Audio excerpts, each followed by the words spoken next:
Bonsoir tout le monde. Alors, aujourd'hui, euh, je vais vous parler d'un sujet pour vous amener à un autre.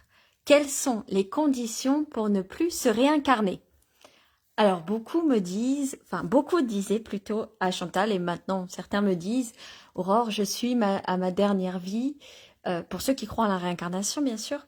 Aurore, on m'a dit que j'étais une vieille âme, donc j'avais fini de me réincarner. Je ne veux plus revenir sur Terre, c'est trop dur, c'est trop difficile, etc., etc. Alors, c'est tout à fait compréhensible, et c'est vrai, la vie sur Terre est difficile. Elle est là pour nous faire apprendre, et on nous dit, du coup on me dit aussi, je ne reviendrai plus sur celle-là, j'irai ailleurs. Alors moi, je n'ai rien inventé. Je vous explique ce que j'ai appris grâce à Chantal, grâce à mon évolution spirituelle, grâce à l'au-delà. Déjà, quelle est la différence entre la réincarnation et la résurrection et la réincarnation? La réincarnation, c'est dans un autre corps, c'est-à-dire on meurt, on va dans l'au-delà, dans la lumière si possible, on va sur les plans selon notre niveau spirituel, on travaille dans l'autre côté, au bout d'un moment, on se réincarne et on revient dans un nouveau corps. On redevient bébé, on apprend, etc. Est-ce qu'on peut aller sur d'autres planètes? Non, parce que ce n'est pas le même plan vibratoire. Et ce qu'on a commencé sur Terre, on doit le finir sur Terre. Ce n'est pas moi qui le dis, ce sont tous les grands maîtres spirituels. Et la résurrection, en fait, c'est quand on meurt et on revient dans le même corps. Alors dans ces cas-là, est-ce que les NDE peuvent être considérés comme une résurrection? Bah oui, puisqu'ils sont déclarés morts et ils reviennent. Donc, je pourrais considérer que la résurrection, c'est comme une NDE. Une NDE, c'est comme une résurrection. Mais dans tous les cas, une réincarnation, c'est dans un nouveau corps, dans une nouvelle vie, dans un nouveau pays, etc., etc. Alors, est-on obligé de se réincarner? On est obligé de se réincarner.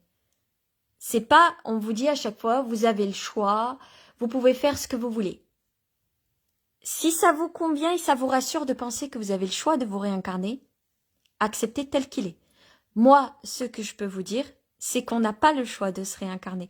Alors on va vous répondre, oui, mais c'est parce que tu auras tellement envie d'apprendre que tu reviendras. Si ça peut vous rassurer. Mais même si tu n'as pas envie d'apprendre, tu vas devoir revenir. Parce qu'il y a des conditions pour ne plus se réincarner. Et elles sont comment ces conditions? Quelles sont les conditions? Pourquoi moi je me réincarnerai et pourquoi d'autres non? Il y a plein de choses. Il y a plein de choses que je ne sais pas, mais il y a plein de choses que je peux vous expliquer aussi. Une vieille âme, c'est à partir de 9 vies antérieures.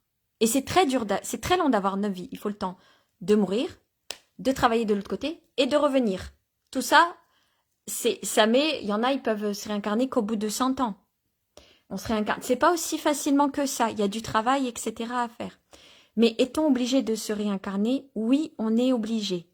Et plus tu deviens spirituel, plus tes réincarnations sont difficiles parce que plus tu as à apprendre. C'est tout à fait normal. On est là pour apprendre et évoluer spirituellement. Rien de plus, rien de moins. On n'est pas là pour sauver le monde. On est là pour apprendre et évoluer spirituellement. Alors, quelles sont les conditions pour ne plus me réincarner? Quelles sont nos conditions à nous pour ne plus se réincarner?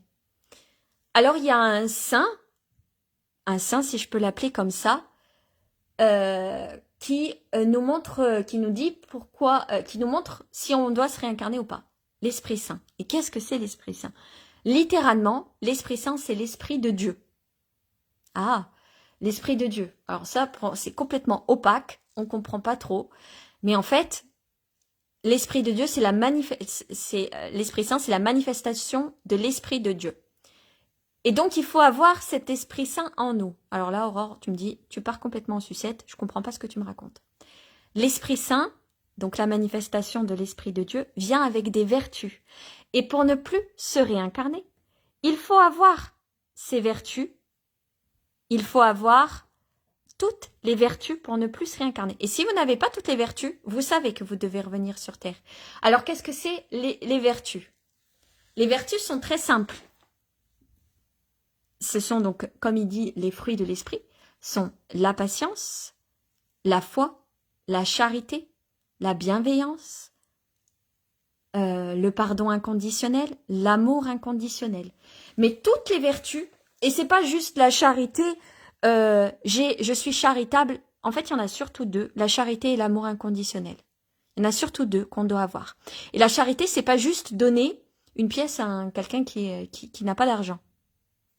La charité, c'est ne plus avoir de mauvaises pensées, de mauvaises paroles, être bon toujours avec son prochain, toujours avoir la charité du cœur.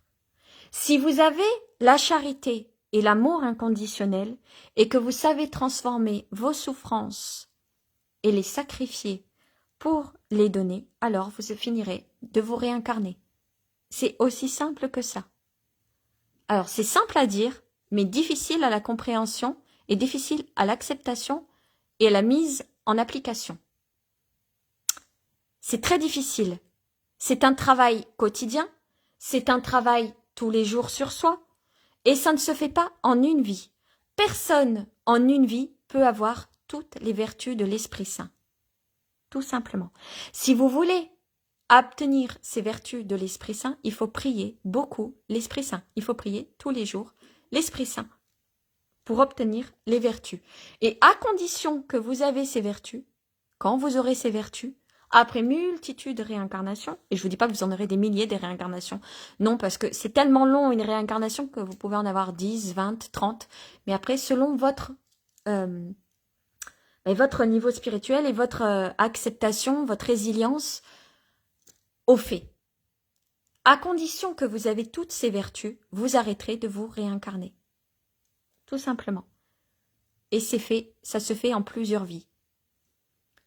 Et je peux vous dire, pour avoir toutes ces vertus, c'est un travail de tous les jours, constant. Et c'est seulement là que vous arrêterez de vous réincarner. Et alors, qui est-ce qui se réincarne plus? Les grands maîtres spirituels, les saints, parce qu'ils ont déjà acquis toutes les vertus, dont deux plus importantes, la charité et l'amour inconditionnel. Parce que la charité entraîne le pardon, la charité entraîne la bonne parole, et la charité empêche l'orgueil et la jalousie, etc., etc. Ce qui entraîne, la charité entraîne l'humilité. Donc il faut avoir l'humilité, la sagesse, la charité, l'amour inconditionnel, la bonté. Et tout ça, si vous avez toutes ces vertus, vos réincarnations seront terminées. Par contre, ça sera un travail dur. Vous serez comme de la pâte modelée à travers les guides, à travers les guides de lumière, à travers Dieu, à travers qui vous voulez, selon n'importe quelle religion. Et ils feront ce qu'ils veulent de vous, et vous devrez accepter. C'est ce qui s'appelle la résilience, l'acceptation et l'obéissance. Ouh là là, tout ça, c'est hyper difficile, c'est très difficile. C'est très difficile d'arriver à notre dernière vie de réincarnation. C'est très difficile, et en plus de ça, si on a notre dernière vie, c'est qu'on a beaucoup plus de travail que quelqu'un qui a ses premières vies. Aussi simple que ça. Obéissance, charité, amour inconditionnel, etc., etc. sont les conditions de votre dernière réincarnation. Si vous n'avez pas tout ça, vous serez obligé de revenir. Parce que comment vous pourriez rester dans l'au-delà sans être parfait, sans que votre âme soit transformée au millimètre près pour pouvoir travailler. Parce que même si vous restez dans l'au-delà, il faut travailler. Donc même si vous pensez que c'est votre dernière vie et que vous avez acquis toutes ces vertus, vous allez devoir travailler dans l'au-delà pour des êtres plus grands que vous. L'humilité. Et bien sûr, la fin de la réincarnation vient au fait que vous ayez la foi dans n'importe quelle religion et que vous priez. Et quand vous viendrez à la prière, vous nourrirez votre âme. Et quand vous nourrirez votre âme, vous aurez l'acquisition des vertus. Et quand vous aurez l'acquisition des vertus, et quand vous aurez l'acquisition des vertus, vous finirez de vous réincarner. Aussi simple que ça. Prière, acquisition des vertus, fin de réincarnation. Pas de prière, pas de vertu, pas de fin de réincarnation, pas de bras, pas de chocolat. C'est aussi simple que ça. Voilà.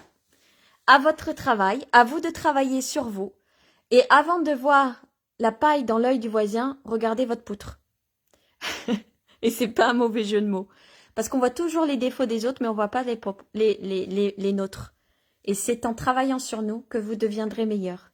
Et que grâce à ça, et pas pour vous enorgueillir et pas pour briller, non, juste pour être une meilleure personne, une meilleure version de vous-même, et arrêtez de vous réincarner si c'est ça votre but. Mais dans tous les cas, vous êtes obligé de vous réincarner, ou sinon. Voilà, je vous souhaite en tout cas une très bonne soirée. Si vous voulez l'acquisition de toute cette vertu et de travailler au maximum, il faut prier l'Esprit Saint. Je vous dis à demain pour ceux qui